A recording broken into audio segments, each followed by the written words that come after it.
Estaba allí, de pie en el pasillo del hospital, sujetando una cámara que temblaba en mis manos, cuando vi algo que desafiaría todo lo que creía sobre la vida.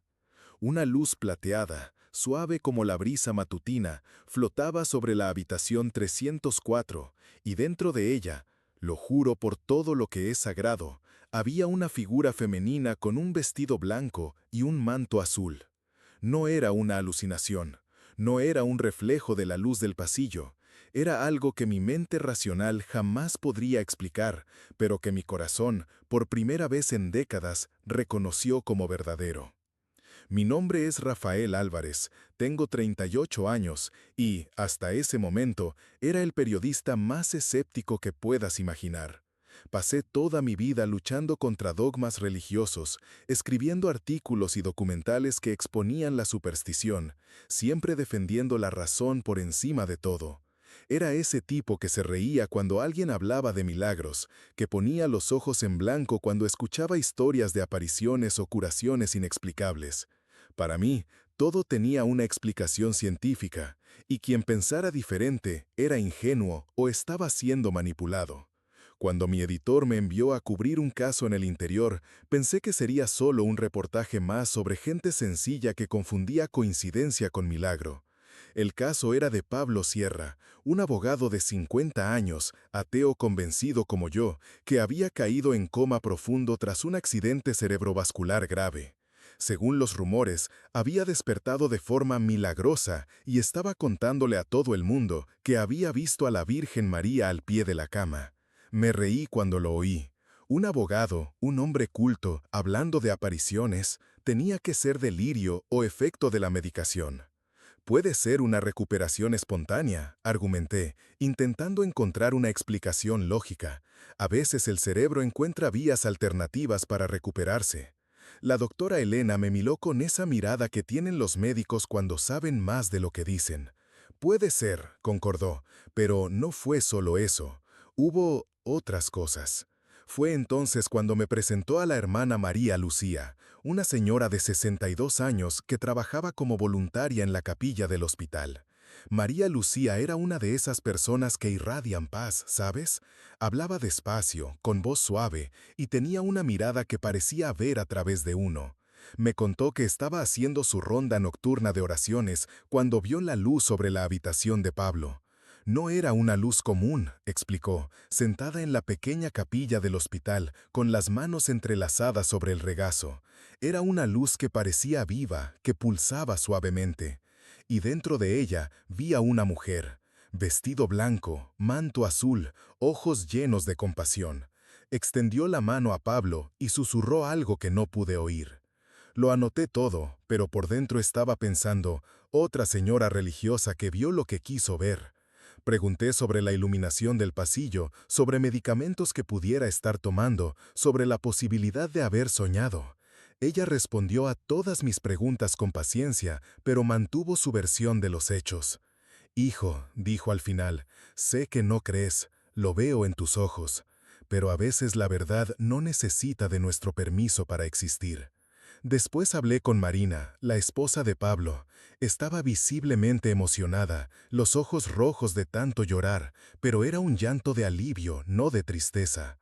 Me contó sobre los sueños que su marido tuvo durante el coma, sueños donde una mujer de semblante maternal lo animaba a luchar, decía que aún no era su hora.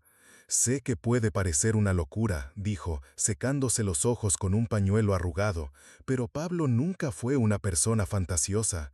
Es abogado, hombre de leyes, siempre ha sido escéptico como tú. Cuando me contó sobre la mujer de los sueños, vi en sus ojos una certeza que nunca antes había visto. Mientras ella hablaba, me encontré pensando en mi padre. Había muerto a los 52 años, víctima de un cáncer agresivo. Pasé noches enteras a su lado, implorando a cualquier fuerza superior que existiera que lo salvara. Nada sucedió. Murió una fría mañana de julio, y salí del hospital con la certeza de que, si Dios existía, no le importaba el sufrimiento humano. Pero aquí estaba yo, 20 años después, escuchando historias que resonaban con las mismas súplicas desesperadas que yo había hecho, solo que esta vez con un desenlace diferente. Una parte de mí quería creer, pero mi mente racional seguía buscando explicaciones lógicas para todo. El momento que cambió mi vida ocurrió cuando finalmente conocí a Pablo. Estaba despierto, sentado en la cama, y había algo diferente en él. No era solo el hecho de estar vivo y lúcido después de un coma profundo, era algo en sus ojos, una serenidad que nunca había visto en nadie. Hablaba despacio, eligiendo cada palabra con cuidado, como alguien que había pasado por una experiencia transformadora. Rafael, dijo, sé que has venido aquí para desenmascarar un engaño. Haría lo mismo en tu lugar. He pasado toda mi vida defendiendo la razón, luchando contra el oscurantismo religioso. Pero lo que me ha pasado, eso no tiene explicación racional. Él me contó sobre el momento en que estaba entre la vida y la muerte, suspendido en un lugar que no era ni luz ni oscuridad. Sentí una presencia, explicó. No era una voz que oía con los oídos, sino algo que hablaba directamente con mi alma. Y entonces ella apareció. Pablo describió a la mujer con detalles que me pusieron la piel de gallina, el vestido blanco que parecía hecho de luz, el manto azul que ondeaba sin viento, los ojos que irradiaban un amor incondicional. Ella me tendió la mano, continuó, y dijo, «Levántate, hijo, aún hay camino por andar». Mientras hablaba, sentí algo extraño sucediendo dentro de mí, un nudo en la garganta, una presión en el pecho que no podía explicar. No era solo emoción por la conmovedora historia, era algo más profundo, como si una parte de mí que había sido sepultada hacía mucho tiempo estuviera intentando despertar. Vi cada trazo de su rostro, continuó Pablo, la suavidad de la sonrisa, la compasión en los ojos, el brillo dorado alrededor de la figura. Y sentí una paz que nunca antes había experimentado. No era alivio por la recuperación, era algo mayor, como si hubiera tocado la esencia de lo que realmente importa en la vida. Fue en ese momento que algo extraordinario sucedió. Estaba concentrado en grabar la entrevista cuando escuché un susurro en el pasillo. Era hermana María Lucía llamando a la doctora Elena. Ellas estaban mirando las cámaras de seguridad del hospital, y había algo en sus expresiones que me llamó la atención. ¿Puedo ver eso?, pregunté, señalando el monitor. La doctora Elena dudó un momento, luego me llamó. Esto fue grabado la noche en que Pablo despertó, a las 3:17 de la mañana. En el monitor vi el pasillo vacío y silencioso. Luego, por unos segundos, una luz plateada apareció en la pantalla, flotando sobre la puerta de la habitación 304. No era un reflejo, no era un defecto en la grabación. Era una luz real, captada por las cámaras del hospital. «Puede ser un problema técnico», murmuré, pero mi voz sonaba insegura incluso para mí mismo. «Puede ser», concordó la doctora Elena, pero sucedió exactamente en el momento en que Pablo despertó. Y mira esto. Ella señaló la pantalla. Por una fracción de segundo, dentro de la luz, era posible ver una silueta femenina. No era nítida, pero estaba allí, innegable. Pedí ver la grabación varias veces. Analicé cada fotograma. Busqué explicaciones técnicas. Lo comparé con otras grabaciones de las mismas cámaras. No encontré nada que pudiera explicar aquello de forma racional. Si estás viendo este relato y quieres escuchar más historias como esta, suscríbete al canal, porque lo que voy a contar ahora te sorprenderá aún más. Porque esa imagen en las cámaras de seguridad fue solo el comienzo de mi viaje. Esa noche no pude dormir. Me quedé en el pequeño hotel de la ciudad, repasando todo lo que había visto y oído. Parte de mí quería marcharme, escribir un artículo sobre la fuerza de la fe y las curiosidades de la medicina, archivar el caso y seguir adelante. Pero había algo que me molestaba, una voz interior que me decía que me quedara un día más. A la mañana siguiente, regresé al hospital. No tenía cita, solo seguía un impulso. Encontré a hermana María Lucía en la capilla, arreglando flores en el altar. Ella me vio y sonrió, como si me estuviera esperando. «¿Has vuelto?», dijo simplemente. «No sé por qué», confesé. «Tengo suficiente material para el artículo». «Pero no tienes suficientes respuestas para tus preguntas», respondió, continuando con las flores. «Siéntate, hijo, vamos a conversar». Me senté en el banco de delante y ella se acercó. Había algo en su forma de ser que me tranquilizaba e inquietaba al mismo tiempo. ¿Puedo hacerte una pregunta personal?, preguntó. Asentí con la cabeza. Has perdido a alguien importante, ¿verdad? A alguien a quien amabas mucho. Sentí que el aire se me escapaba de los pulmones. ¿Cómo podía saberlo? Mi padre, murmuré. Hace 20 años. Y rezaste por él. Pediste un milagro que no llegó. No eran preguntas, eran afirmaciones. Hermana María Lucía hablaba como si conociera mi historia. ¿Cómo lo sabes?, pregunté. Porque lo veo en tus ojos, respondió. El mismo dolor que vi en los ojos de Pablo antes de la aparición.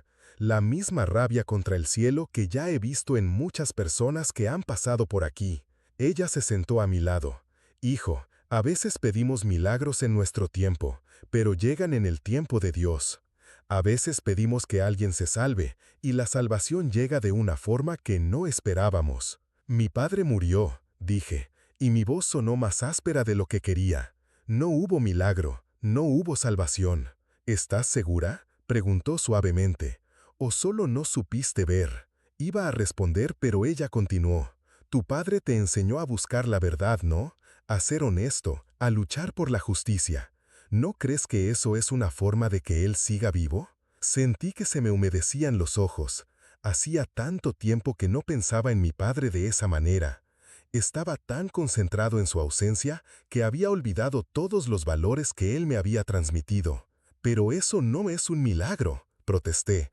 Es solo vida normal.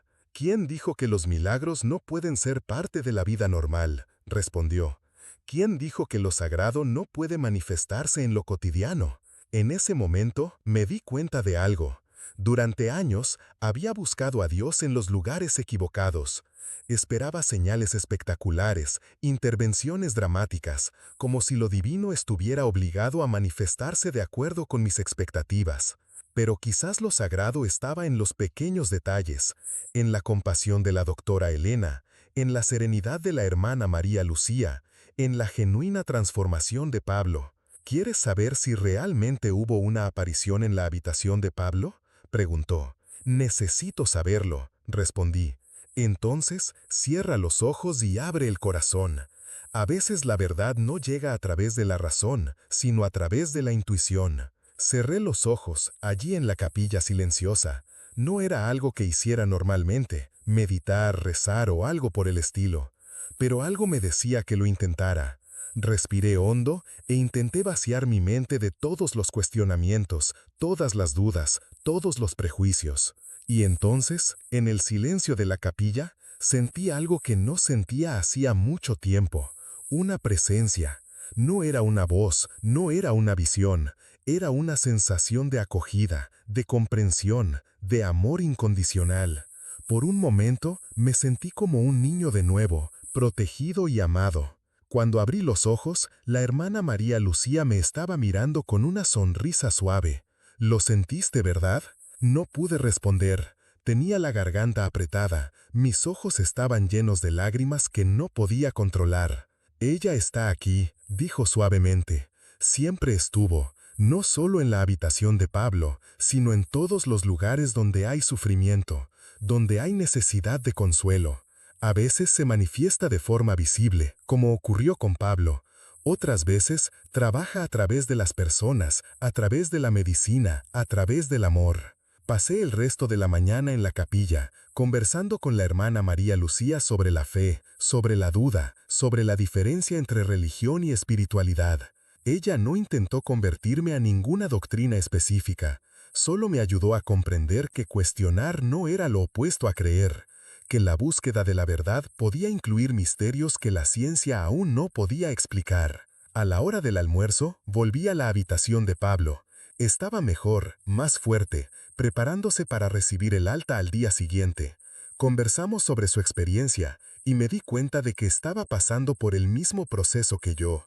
Reconciliar la razón con la fe, encontrar un equilibrio entre el escepticismo y la apertura al misterio.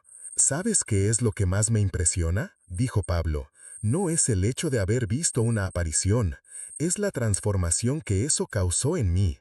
Era una persona amargada, siempre peleando, siempre intentando probar que tenía razón.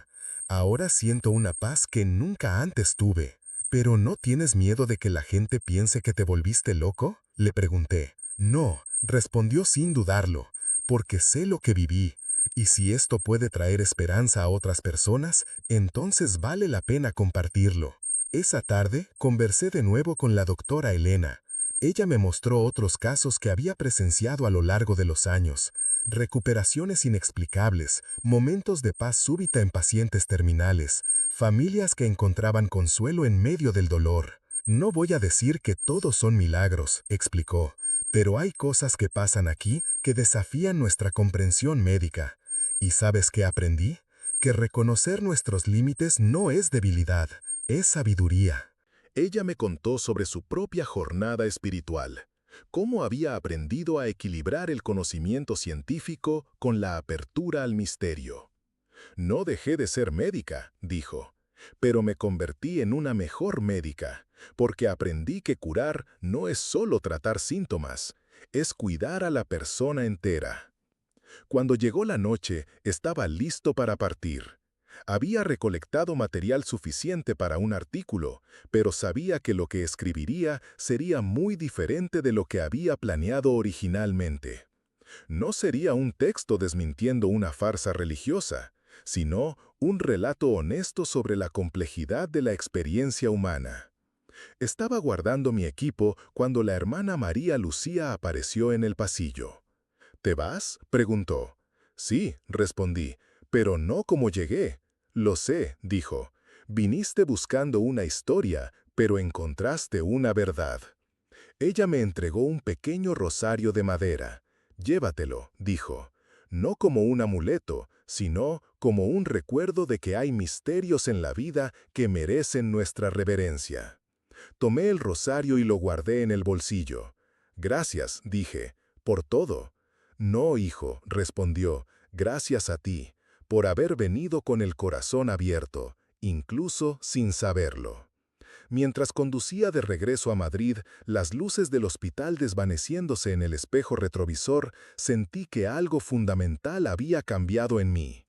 No es que me hubiera vuelto religioso de repente, pero había redescubierto algo que creía perdido para siempre: la capacidad de maravillarme, de aceptar que hay aspectos de la realidad que trascienden nuestra comprensión actual. El reportaje que publiqué fue diferente a todo lo que había escrito antes. No era ni cínico ni crédulo, era honesto. Conté sobre Pablo, sobre su inexplicable recuperación, sobre los testimonios que había recogido, pero también hablé sobre mi propia jornada, sobre cómo el caso me había forzado a cuestionar mis propias certezas. La reacción fue intensa. Algunos lectores me acusaron de haber perdido la razón. Otros dijeron que finalmente había encontrado la verdad. Pero lo que más me impresionó fueron los mensajes de personas que habían pasado por experiencias similares, momentos de trascendencia, encuentros con lo inexplicable, transformaciones profundas que desafían explicaciones convencionales.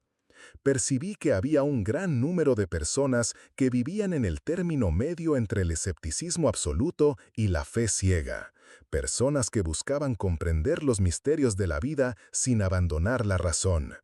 Y yo me había convertido en una voz para esas personas. Meses después recibí una llamada de Marina, la esposa de Pablo.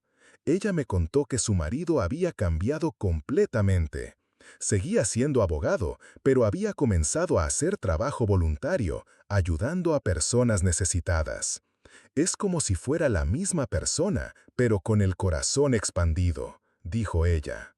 Yo también había cambiado. Seguí siendo periodista, seguí investigando, seguí haciendo preguntas difíciles.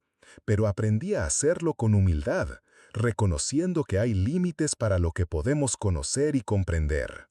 El rosario que Sor Lucía me dio quedó en mi escritorio, no como objeto de culto, sino como un recordatorio de que el misterio y la razón pueden coexistir, de que la búsqueda de la verdad no necesita excluir la posibilidad de lo sagrado.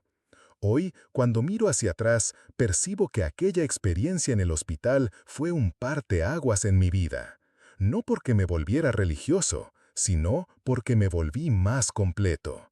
Aprendí que la verdadera sabiduría no está en tener todas las respuestas, sino en hacer las preguntas correctas. Y a veces, las preguntas más importantes son aquellas que no tienen respuesta, al menos no todavía. Pablo continuó su recuperación completa, volvió a trabajar, pero con una perspectiva diferente sobre la vida. Doctora Elena continuó salvando vidas, pero con una comprensión más profunda de lo que significa curar. Sor Lucía continuó sus oraciones y su trabajo voluntario, siendo una presencia de paz para todos los que cruzaban su camino. Y yo continué mi camino, ahora con la conciencia de que hay mucho más misterio en la vida de lo que imaginaba. No abandoné mi escepticismo, pero aprendí a templarlo con humildad. No me volví creyente en el sentido tradicional, pero me abrí a la posibilidad de que hay fuerzas en la vida que trascienden nuestra comprensión actual. Esa luz plateada que vi en el pasillo del hospital, esa figura femenina que las cámaras de seguridad captaron, ese momento de transformación de Pablo, todo eso sigue siendo un misterio para mí. Pero aprendí que no todos los misterios necesitan ser resueltos para ser verdaderos. A veces es el propio misterio el que nos transforma. Si hay algo que me gustaría dejar a quien esté escuchando esta historia, es esto: mantén tu mente abierta. Cuestiona todo, pero no cierres tu corazón a las posibilidades que la vida ofrece. La verdad es más grande que cualquier sistema de creencias, más grande que cualquier doctrina, más grande que cualquier explicación que podamos dar. Y quién sabe, tal vez algún día tú también te encuentres ante algo que desafíe tus certezas, algo que te invite a expandir tu comprensión sobre lo que es posible. Cuando eso suceda, recuerda, a veces la mayor valentía no está en negar el misterio, sino en abrazarlo. El milagro que cambió mi vida no fue solo la recuperación de Pablo o la aparición que tantas personas presenciaron. Fue el redescubrimiento de la capacidad de maravillarme, de aceptar que hay aspectos de la realidad que son más grandes que nuestra comprensión actual. Fue aprender que la búsqueda de la verdad no necesita ser una guerra contra el misterio, sino una danza con él. Hoy, cuando paso por hospitales, cuando veo personas sufriendo, cuando encuentro situaciones que desafían explicaciones fáciles, recuerdo aquella noche en el Hospital Municipal del Interior. Recuerdo la luz plateada, la serenidad de Pablo, la sabiduría de Sor Lucía, y siento una profunda gratitud por haber sido invitado a participar en aquel misterio, por haber sido transformado por él. Porque al final de cuentas, la vida no se trata de tener todas las respuestas, se trata de estar abierto a las preguntas que nos transforman. Se trata de reconocer que, por mucho que sepamos, siempre hay algo más por descubrir, algo más por comprender, algo más por amar. Y esa, tal vez, sea la mayor lección que aquella experiencia me enseñó: que el misterio no es enemigo de la razón, sino su socio más íntimo en la búsqueda de la verdad. Que la fe no es ausencia de duda, sino la valentía de continuar caminando incluso cuando el camino no está completamente claro. Gracias por haber escuchado mi historia. Espero que pueda, de alguna manera, tocar tu corazón como aquella experiencia tocó el mío. Y recuerda, a veces los milagros ocurren no para impresionarnos, sino para recordarnos que hay mucho más misterio y belleza en la vida de lo que podemos imaginar.